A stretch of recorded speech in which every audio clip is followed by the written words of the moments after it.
J. M. Barrie, Peter Pan. Chapter 9. The Never Bird. The last sounds Peter heard before he was quite alone were the mermaids retiring one by one to their bedchambers under the sea. He was too far away to hear their doors shut, but every door in the coral caves where they live rings a tiny bell when it opens or closes, as in all the nicest houses on the mainland, and he heard the bells. Steadily the waters rose till they were nibbling at his feet, and to pass the time until they made their final gulp, he watched the only thing moving on the lagoon. He thought it was a piece of floating paper, perhaps part of the kite, and wondered idly how long it would take to drift ashore. Presently he noticed an odd thing, that it was undoubtedly out upon the lagoon with some definite purpose, for it was fighting the tide, and sometimes winning. And when it won, Peter, always sympathetic to the weaker side, could not help clapping. It was such a gallant piece of paper. It was not really a piece of paper. It was the Never Bird, making desperate efforts to reach Peter on her nest. By working her wings, in a way she had learned since the nest fell into the water, she was able to some extent to guide her strange craft. But by the time Peter recognized her, she was very exhausted. She had come to save him, to give him her nest, though there were eggs in it. I rather wonder at the bird, for though he had been nice to her, he had also sometimes tormented her. I can suppose only that, like Mrs. Darling and the rest of them, she was melted because he had all his first teeth. She called out to him what she had come for, and he called out to her what she was doing there. But of course neither of them understood the other's language. In fanciful stories, people can talk to the birds freely, and I wish for the moment I could pretend that this was such a story, and say that Peter replied intelligently to the Never Bird. But truth is best, and I want to tell only what really happened. Well, not only could they not understand each other, but they forgot their manners. "I want you to get into the nest," the bird called, speaking as slowly and distinctly as possible, "and then you can drift ashore. But I am too tired to bring it any nearer, so you must try to swim to it." "What are you quacking about?" Peter answered. "Why don't you let the nest drift as usual?"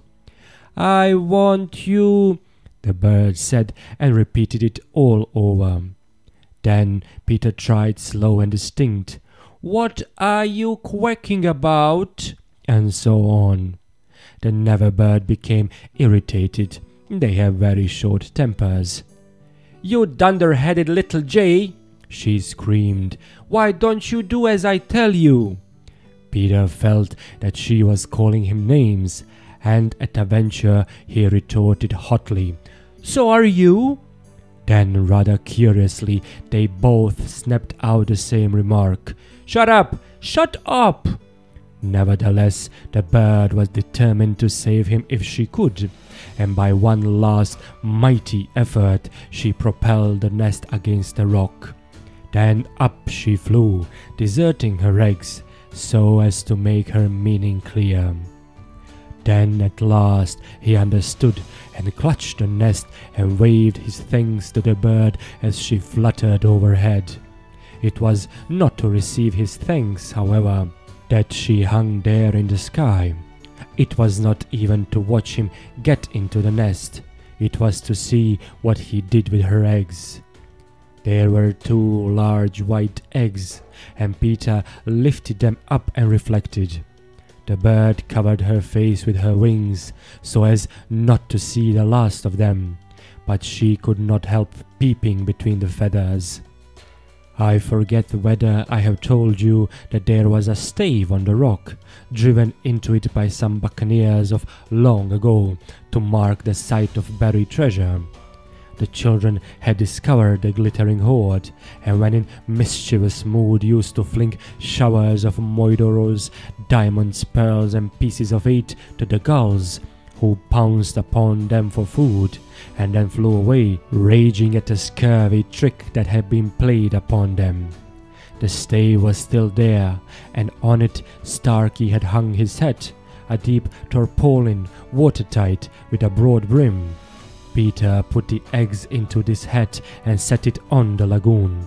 It floated beautifully.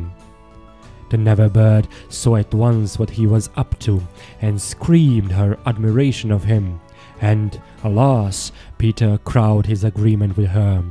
Then he got into the nest, reared the stave in it as a mast, and hung up his shirt for a sail. At the same moment the bird fluttered down upon the hat, and once more sat snugly on her eggs. She drifted in one direction, and he was borne off in another, both cheering. Of course, when Peter landed, he beached his bark in a place where the bird could easily find it. But the hat was such a great success that she abandoned the nest. He drifted about till it went to pieces, and often Starkey came to the shore of the lagoon, and with many bitter feelings watched the bird sitting on his hat. As we shall not see her again, it may be worth mentioning here that all Neverbirds now built in that shape of nest, with a broad brim on which the youngsters take an airing. Great were the rejoicings when Peter reached the home under the ground almost as soon as Wendy, who had been carried hither and thither by the kite. Every boy had adventures to tell, but perhaps the biggest adventure of all was that they were several hours late for bed. This so inflated them that they did various dodgy things to get staying up still longer, such as demanding bandages. But Wendy, though glorying in having them all home again safe and sound, was scandalized by the lateness of the hour, and cried, "To bed, to bed," in a voice that had to be obeyed. Next day, however, she was awfully tender, and gave out bandages to everyone, and they played till bedtime at limping about and carrying their arms in slings.